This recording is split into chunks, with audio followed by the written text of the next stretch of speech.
Okay, go ahead. There it is. Okay, so hi everyone. I don't know if you hear me well. Yes. Okay, perfect. So yeah, I'm gonna present myself. So Marouane Benchikh. I'm a senior Salesforce developer at Geotab. I have 6 Salesforce certification around like different technologies. Also, I have 6 years experience in Salesforce, and I have a IT background, so like almost 12 years of experience in IT. I've been a developer, Java developer before transitioning to Salesforce. Yeah, I love sports, traveling. I'm based in Ottawa. I'm working remote for a company in Toronto. So yeah, for today, we're gonna talk about the migration of workflow rules, process builders to flows. So as you all know, and you should be aware of, the process builder will be retired pretty soon. Like in spring 2023, you will not be able to create a new process builder. So like the new button will be hidden. So the process builder will still be running, but you won't be able to create any new process builder. So you need, if you didn't start doing it, you should start doing it. You need to migrate everything to flows. And as you can see here, like in this timeline, they said like by 2025, Salesforce will end support of workflow rules and process builders. So you have time, but it's something that you need to start doing it, document it. And I think you guys all have heard about flows. It's a hot topic in Salesforce right now. Everyone is talking about it. I'm just going to start talking about the migration, how you should start, and where to start. And first of all, you need to plan your migration. So yeah, like you can't just go and start creating flows. So you need to plan it, and sit down with the team, with the developers, admins, and also business analysts, talk about it. Do a review of all your process builders and workflow rules, list them in a spreadsheet, and also like sort them by object. So this is so maybe create for every object, create a sheet, and add all the workflow rules, process builders, and so also for each automation, determine if it's a before and after trigger. That I'm going to explain that in after. And you should have for every object, you should have an automation strategy. So that's also I'm going to explain in the next slide. So another thing that you need to discuss with the developers, admins, everyone that work with that manage Salesforce, your org. So you need to talk about what is your strategy. So flows are very powerful. So and Salesforce, they are improving them every release. So like every release, we're seeing new stuff. So you should have an automation strategy. That depends on the company. Some company, they have developers, they can code Apex triggers. I'm not saying that you shouldn't do Apex triggers. So you should have an automation strategy. So that means you don't mix Apex triggers and flows. So like for example, for one object, you shouldn't have like 2 Apex triggers and 2 flows on the same object, and they pretty much doing the same stuff. That might lead to poor performance and unexpected result, and so it increase in technical depth with admin dev not collaborating. Because as you know, if you have a big org and a lot of people are working, so you need to be in sync, and everyone needs to be in sync. So like if you have developers and admins, and one want to do like an update on an account, might be, and the admin cannot go and look at the code. So maybe that function exists already in the Apex trigger. So like all those complicated. So that's why you need to have a strategy. So if you want to go all in at Apex trigger, that's also good. I'm not saying that it's not wrong, but you should all go all in. If you want to go all in flows, that's also good. So you don't mix them. That's what I'm saying. Yeah, if you have any questions, just please stop me. I'm ready to respond. So yeah, I'm gonna start talking about flows because it's as I said, like it's a hot topic and everyone is talking about it in the Salesforce ecosystem. And yeah, but it's worth it. Like I'm definitely it's worth it. I'm a developer and I use flows every day. Even if it's like even if it's a non-coding tool, but it's pretty awesome tool to use. So Salesforce Flow is the most powerful declarative automation tool that Salesforce has built. So I think you guys been around, like Kevin, he's been around for 20 years working with Salesforce. So like he's seen like all the automation that exists, like workflow rules and process builder. So they were like process builder at that time. It was a very good tool, but there was a lot of limitations. For example, you couldn't do it before updates on a process builder. You need to go Apex. You can't loop. You can't do a for loop. There's a lot of stuff that you can do with process builder, and that now is possible with doing it with flows. So it's the holy grail of declarative development that units developer and admin, by allowing them to use LWC and Apex. So it's pretty awesome. So I'm just gonna start, talking about flows and what is the best practice and how you should implement. So like let's go back, and I'm just gonna switch to my Salesforce and let's talk about. So I don't know if you were aware, but if you want to know like all your Apex flow, like all your flow triggers, you need to go in Object Manager and just go and like any object, and so let's go to account, and you see here there's a flow triggers. So that way you're going to see all the flow triggers that are related to the objects that you have. So that's a good way how to choose it. So that's how you can see like and where you have and for what object. And so let's go back a little bit and talk about the migration of your process builder and also your workflow rules. So like so let's talk. So you see here, I opened workflow rule and I went to lead workflow rules. So I have all the lead workflow rules. So what I would advise is that you list them all with the field update, or the action that is related to like the field update that is related, list every one of them, and the condition, list them in a spreadsheet, and also like go to your process builder. So this one, like it's a lead master process because and we have like pretty much everything that is related to lead, because in my company, that's how we used to do. We used to have like one process builder per object, and we called it master process. But I've been working with other companies, and I know that a lot of companies, they have a lot of process builder per object. So if you go to lead, you're gonna find like 10 process builders per lead, and that's for me, it's a little bit hard to maintain. So if you have like 10 process builder, and then let's say someone tell you, hey, I see this action is happening. Where are you going to troubleshoot it? You're gonna spend that much time going through all those 10 process builder, finding which action and where it's happening. So as you can see here, I'm going to show you how you can determine if it's a lead, if it's an before or if it's an after action. So like I think those developers are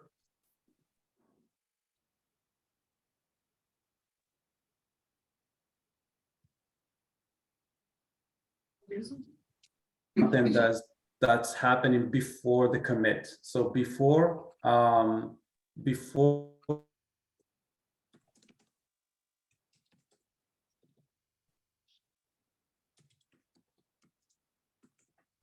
that account in the database, you can do an action before that commit. So like you can change that. Let's say I want to like when my account is updated, when the status of the account is updated, please update another field. So that's, for me, it's a before. So that's something that need to be happen before the object is is updated in the database, because you don't like everything you have it. If you're gonna update the same object, if you're gonna update the same object that trigger, then go before. So if you're gonna update another object, let's say, hey, if your account has been updated, and then update the opportunity related to that, or all opportunities related to that, then automatically it's an after, because you need the account to be updated, then it's gonna, because it's another object. So the before is very powerful because it saves you a lot of memory and a lot of so like it's if you want to do it on the after, you're going to do 2 commits. Like you're going to update the account twice, so you're going to update it the first time and the second time. But if you do it before, everything's going to happen in one transaction, so which is very cool. And so that's so before we used to that only with using triggers, but flows, they introduced that, and this is the first time that admin can do that. You can do that without coding and without Epic's trigger. So I'm just gonna show you a little bit here. So this is a lead. So it's updated when a record is created or edit. So like automatically, if I see this is an after, because I'm sending an email after an action. I'm just saying I'm sending an email. This is automatically an after, because it's something that if it's something that I will update. So let's say here when my lead stage equal to mm, I'm updating the owner ID in the lead object. That's automatically and before. So if you are updating the same object that triggers, so this is a lead process filter. If you are updating the same object, then go to before.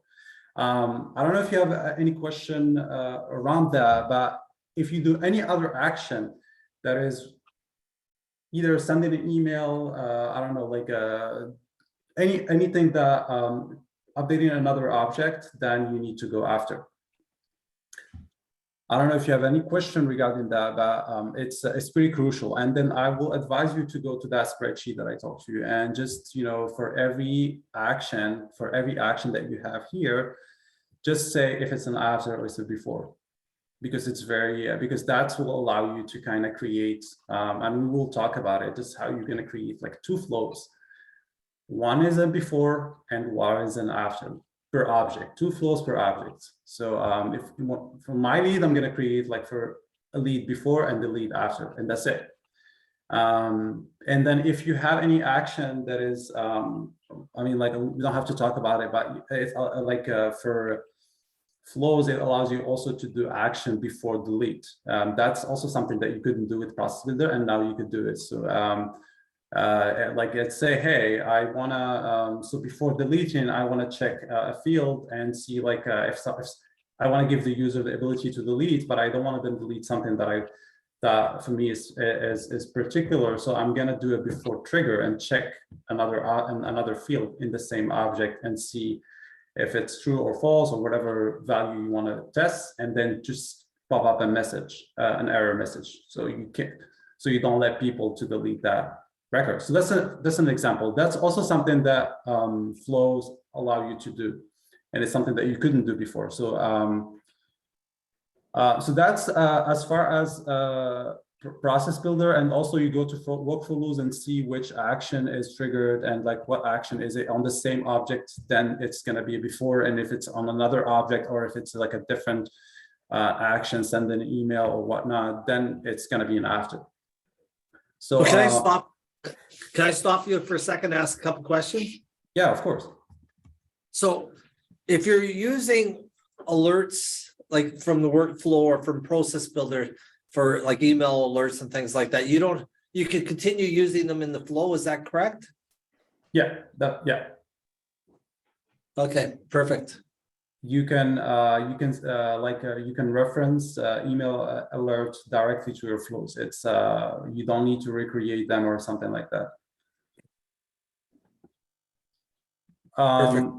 So let's talk about like I just talked about it, but so you need to have, so this is a best practice. You need to have one record trigger flow per object and per type.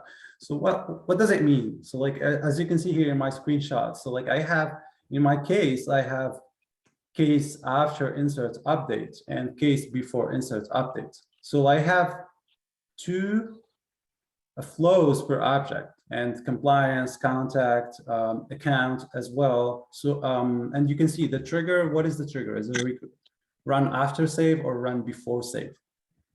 So that's a best practice. I mean, like you're not forced to do it, but it's a best practice to do it because I've seen some orgs where people are, well, you have hundreds of flows, and so you have one for per object, you have 10, 15, 20 flows. And basically, when you want to troubleshoot something, that makes it very hard. I mean, to go and find where you're gonna do where your field is referenced. Let's say you want to update. Let's say you're assigning something to someone, and that someone left the company, and then you want to just go and update all the flows. So you need to go one by one in all of them. So that's makes it very painful. So that's what we advise, is that to have everything in one object, like one record trigger flow per object and per type. So also I would like to comment on this best practice recommendation. In my experience, I found this not well defined by Salesforce. It was before Flow was able to order execution of the flows inside, and if you do one per object per action, you are making unnecessary overhead on every single update for the flows that doesn't need to run on every single field update, but they are kind of sporadically updating. You know, if you define your trigger conditions well, Flow will never execute and make overhead if you have them, if you can use them and manage them well. But also you are losing opportunity to easy change order of execution if everything is in one, because you need to update inside the flow and then do regression testing for everything and blah, blah, blah. If you take your flows and separate them in logical pieces that you can manage outside of the flow by order of execution and things like that, you are getting to much scalable update of the flows, and regression testing is going down depending on what you are testing, what you're updating, and things like that. I just want to comment that the best practice, this was best practice before 2 releases ago, and I never heard after that Salesforce promoted it as best practice. What you are advised is take your business, make strategy about how you're going to do this, and I'm telling you just to open way of thinking, not to criticize you, but I'm just giving one of my experience from working with complex orgs that are long time on the market, moving the workflows and process builders to the flows. Now we had much robust environment to do this by recent updates. I kind of understand your points, because flows, they introduced the let me just show you that. So they kind of introduced the flow trigger explorer, which is which is pretty good, where you can see like where you have let's say accounts, and I can edit the order, and I can I can put like any flow, like if I have 10 flows, I can reorder them, and reorder the order of execution. That's something that I'm okay with. But the thing is, for me, from my experience, it's when you have multiple flows, and then especially in an organization where you have people come and go, people that come and go, and everyone that for every need create like a flow. So like if let's say they have only one field to update, they're going to create a flow, and then they're going to create like, you're going to end up having 20 flows. And I mean like just visually, when for me, I want to troubleshoot something, and I want to like know what's happening on my org. Let's say sometimes I have conflicts. I'm talking a big org. I'm not talking about the like where you have a lot of actions happening. So you just want to go there and find the work. That makes it harder to go and one by one and find which, and because people, they don't like admin developers if they don't use like a naming convention. And so like especially in an organization where people, they come and go, and there is no like best practices, so that's what happening. And I feel like that's the big blocker for me to have multiple flows in.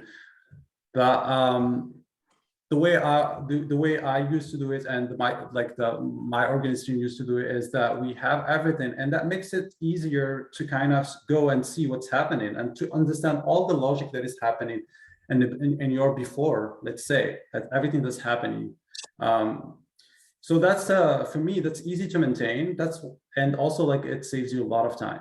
So that's why I recommend to have one. But it's as I said, it's just a best practice, and it's just like an advice. But I mean, like, you're not forced to do it, and you can do it the other way. And as I show you here, you have the flow trigger explorer, and also if you go to your object, as I showed you before, if you go to your object and go to the flow triggers, you're gonna see all the flows that are triggering. So that's for me, it's a personal choice and like a organization choice. And but that's I'm just talking about my experience. Marouane, could I jump in with a quick question, please? Yeah. This is more of, I just wanted to get the group's input on this, their opinion. Would it make sense in any scenarios to have a series of subflows per object? So you've got like perhaps one main account flow, and then let's say you've got a variety of different workflows you want to put in, but you just introduce them as subflows. Is there any advantages or disadvantages to taking that approach? Yeah, it's a big advantage for me. Like I didn't mention it in my presentation, but it's something also that Salesforce recommend, is to have subflows for like complex flows, and also for redundant actions. So let's say you want to create a task. That's something that you're going to create a task. Maybe you're going to do it in all your automation. So instead of like repeating that action every time, and so better create a subflow and then reference it. And so that's a best practice also, and it's well recommended. Okay, thanks. Okay, the naming convention is that, I think you noticed the naming convention that we put, but this is just an example. There is few out there, just Google them, and there is like a lot of naming convention out there. It just it makes it easier to find your flow. I mean, in the last releases, Salesforce introduced the list view, which is awesome. I found it awesome. So that's for me, it's before it used to be a nightmare to find your flow, especially if you have a lot of flows, but now you have list views. You can create new list views, rename it, share it with people, edit it. You can edit the field that you display. You could have trigger flows. You can have your name flow, whatever, like your name list views. It's awesome. So that makes it easier to kind of go there and find yourself in those flows. So a lot of people don't know about this, but it's pretty awesome. And also naming convention. For naming convention is that just to know which flow is a before or an after. But as you said, Salesforce just introduced, like at the last release, is this. If you go to trigger flow here, they just released it, this trigger and then record run before save, after save. That didn't exist before, and so that's why we came with that naming convention to know what is your flow like, and is it before, is it an after. As I said, this is just the best practice. It's just to make it easier. So just the object name, the trigger type, if it's an after or before, and the trigger action instead of update. And sometimes you can have delete also, like if it's a before delete, after delete. This is just an example. One of the best practices is using formula in flows. That's, for me, it's the biggest combo. It's very dangerous for me, and I like it. It's you could do a bunch of stuff, and that help you a lot. Save time, save energy, save also space in your flow. I'm just going to give you an example, just here. So this is one of the flow that we have for lead. This is a lead before insert or update. So so we use Marketing Cloud, and Marketing Cloud doesn't trigger lead assignment rules, and that's a problem. And then the way how to to kind of fix that is that to have everything happen in a flow or in automation. So we have so like our assignment rule is based on country and also state, and so we want to say, hey, if my lead is coming from this country of this region in the world, just assign it to this queue or to this person, and I think you get the picture. Just here, if I go to formula, so one of the formula that I use is that I wanna, instead of going and like I have, so like Asian countries, I have the list that my company work with Asian countries, and they gave me that list. So if I wanna go into flow and go to decision and create for every country, create like create like a line that. It's huge. It's going to be huge. I have hundreds of countries. So like what I did is that, I created a formula called Asia countries. And if you see that formula here, just check in, the country code for, I just gather them and, put them all in here. And this formula is returning, it's a Boolean, it's returning true or false. And so like if the lead country is one of those, then I know that that this formula is going to return true. And so that's for me, it saves a lot of energy and a lot of time. So I made those for a lot. I have like provinces for Canada. I have also like for US. I have Eastern Europe countries. I have pretty much for all the world.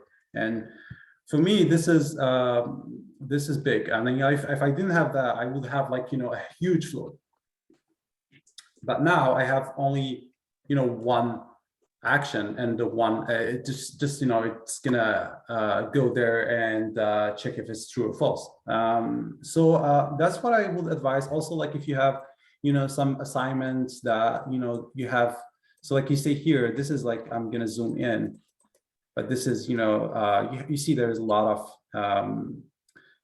of assignment here. But this is, if I didn't use formula out, all of this, I need to have an assignment for every, for every outcome. I need to have for every outcome, I need to have an assignment. And how I used formula here is to, to make it easier and to have only one path. And I create like an assignment. So this is like for become a reseller. So I'm just queue name assignment become a reseller, and just it's an if, and I'm just checking, and I just the name of my outcome is the name of my queue, and it's pretty much I'm trying to save time and energy to do it only in one formula. And then you see here, because I have a lot of assignments. So imagine if I didn't do that, I would have like a huge flow. So that's why I'm advise you to use formula with your flow. So be creative. There is formula it's very powerful. So there is some restriction in flows. It's not 100% like you create a field in formula field. So there is like some few restriction is that you can't, I think, reference custom metadata from here and like a few other stuff, but it's very powerful. Then use it. I mean, like for me, the combination of both it's pretty powerful. It's and that's something that you can you don't have it in Apex trigger. So that for me it gives a big advantage to flows. Yeah. I have a couple questions. Yeah, that's the first question was understanding your wording on this slides. Combining flows and formulas is dangerous, very dangerous. Are you saying not to do it, or you're saying be careful? I mean, positively dangerous. I mean, like it gives you like a good cocktail. Like it's you need to, yeah. I mean, like I would advise everyone to do it. Dangerously effective. Yeah, when I read this, I say don't do it. Yeah, sorry about that. I mean, I need That's to okay. just. No, I just when you showed this slide, I thought you didn't recommend it, but you actually are recommending it. Yeah, of course. Yeah, there's a lot of advantages. Okay. So the other question I was wondering about was, when you have a situation, for example, I'll give you the scenario or the use case. So there's a change of the account record on account record of address, and then you want to go through all your users, or sorry, all the contacts for that account and change the user's address if it's in the same town as the head office. Where do you put that flow? Do you put that flow under account, or you put basically the essence of the flow is to update the contact records. So, but it's initiated out of the account records. So where would you recommend you put that if you have one flow per object or two flows per object? So you said like the trigger is the account or the contact? It's the account is the trigger, but the updates are in the contacts. Yeah, so it's going to be an after account flow. So after account flow, or would it be an after contact flow? No, because the trigger, you need to go with the trigger. What is triggering your automation? Is it account or is it a contact? So what is the field that's going to trigger your automation? That's how you need to think. And if you say, hey, like a field in my a contact field, account field is going to be the trigger, then that's going to be automatically an account automation, a flow. Okay, that's what I thought, but I just wanted to get some clarification. My last question is around Apex code. So let's say your org's been around for a long time and you had developers using Apex code, and I was wondering, should you consider taking some of that Apex code and over time removing it and creating flows to replace it? What's your strategy or thoughts on that? I mean, like it depends on the organization. I mean, like it's I mean, as I said earlier, it depends if you have resources. Like some companies, like like they have only admin, or like they have one developer, and it's also the company if they want to hire other developers or not. So like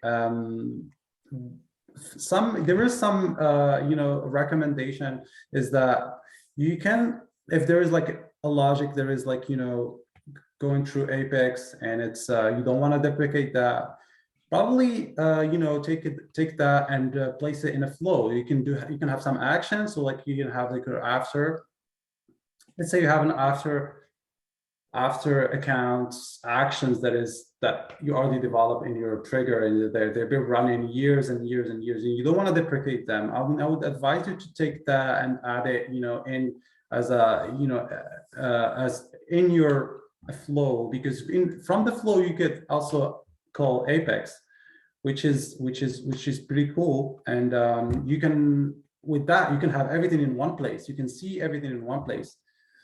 But it depends on the company, and like for me and in my organization, we try to kind of have everything in flows for now. That's what we advise everyone.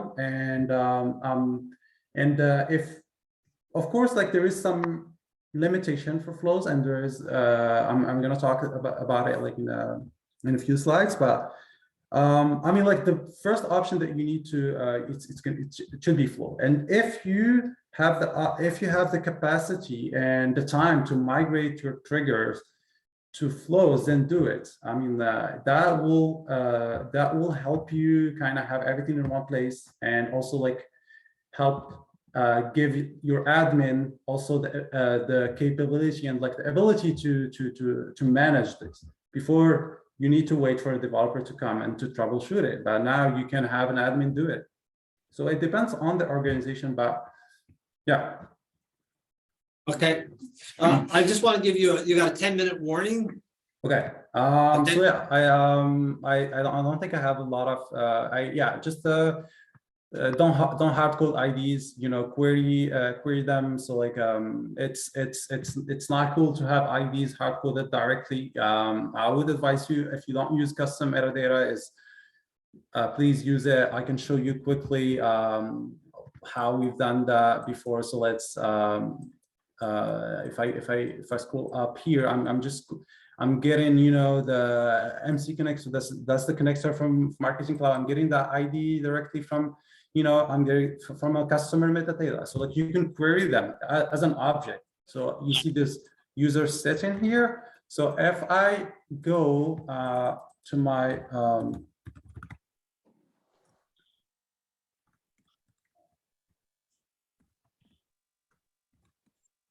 so if I go to custom metadata type, and I can create, you know, almost like an object in a customer metadata. So like if I go to and look for user setting, and you know, this is the API name of the user setting. And if I go to manage record, I can have like, you know, all people that I have, you know, and like if I go to just, you know, one example, you know, I have their user ID. So if I reference them and I call them with the developer name, and then I can have the ID. I have the ID and I can use it. So that's also like something that and you can also do that with the queues. And we have a special table only for queue. You know, queue setting. I have for case. I have for, you know, for a lot of stuff. So please don't hard code IDs. It makes it really hard to manage. You know, like ID change between sandbox and production. Let's say you're testing in your sandbox, you're hard coding an ID, that will change in production. So please don't hard code it. User can leave the company. So let's say if you're hard coding in user ID, I'm gonna assign this lead to that person. You hard code the ID, that person can leave the company. And then let's say this person leaves, is referenced in 10 process builder, in 10 flows. So you need to go and update them all. So I mean, like it's and also it's not scalable. So like it makes it easier to have your custom metadata. So like let's say, oh, I want to update. I want to assign this to my sales manager. So let's say you create like a custom metadata called sales manager, and then you have the ID. So whatever person leave the company, and then you have another sales manager hired, then you don't have to go to all your flows and update them. You just update that customer metadata type in one place, and that will update all your flows. So that's yeah, that's a cool thing. Yeah, flow handling errors, and so I think you all seen like flow. They don't have like a good error to show to the user. So you pretty much need it's advised to kind of manage your faulty errors. And so there is a lot of things to do in your screen flows. You can show a screen flow as an error instead of like sending an email to your admin. You can also have custom email sent to the user, not to the admin.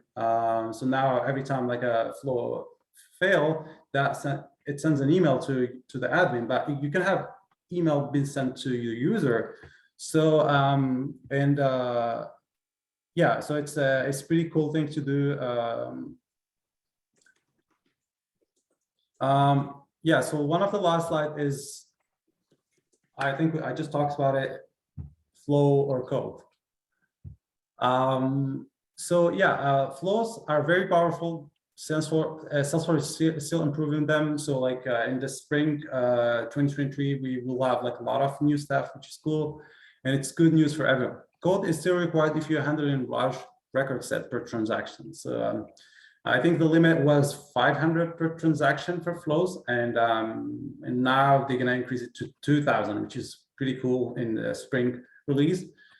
But if you have a large number of records in one transaction, then you need to go and use Apex. And also complex SQL queries, you need to like, you can't do something in like where a field in a lot of values. It's not something that you can do with Flow. You can so like should developer use it instead of code? In most of cases, yes. I mean, like even for developers, I would advise to use Flow.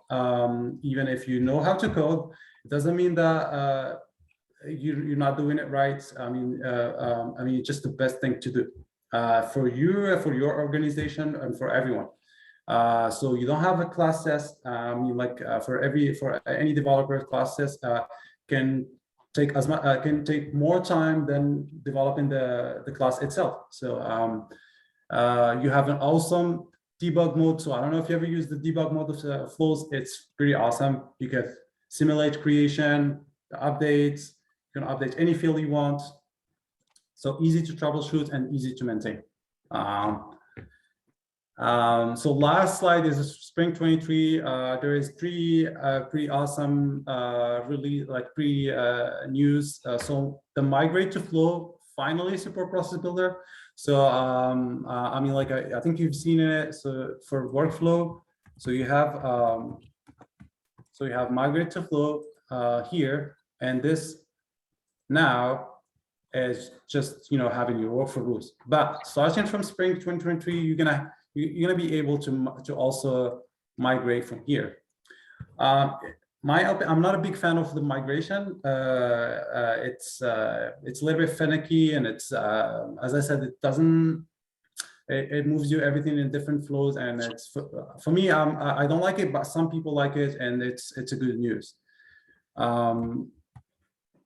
No more iteration limits exceeded. I just talked about it. It used to be 500. Now it's going to be 2,000, which is pretty awesome. And you also, and so this is a good news. You're going to be able to use description in all your actions. So you're going to be able to document your flows, and that's something that Apex you can comment your code. It's pretty easy to comment it, and but for flows, it used to be a little bit hard, and because you need to put everything on the API name of the action. But now they're going to introduce the description on the flow canvas, which is awesome as well. So yeah, that's pretty much for me. I don't know if you have any question. We got a couple of minutes if anybody has any questions. What's the cons of not using the flow? I see you all given a pros, right? Well, first of all, if you're using Process Builder or workflows, those are developer tools that are going away. So you're going to be forced to having to, well, at least with those, you're going to have to go to a flow and change to flows. Yeah, I think the point's still relevant though, what maybe snafus or downsides, seeing there's been a lot of positive, I guess maybe that question still stands, like what are or in the depiction of your best methodology, are you saying you're addressing the most problematic perhaps aspects? Is that what you're wondering about?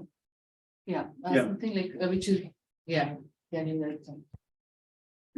You know, your, everything what you have in technical debt is going to work. Even if they disable to update it or created it, it's going to work.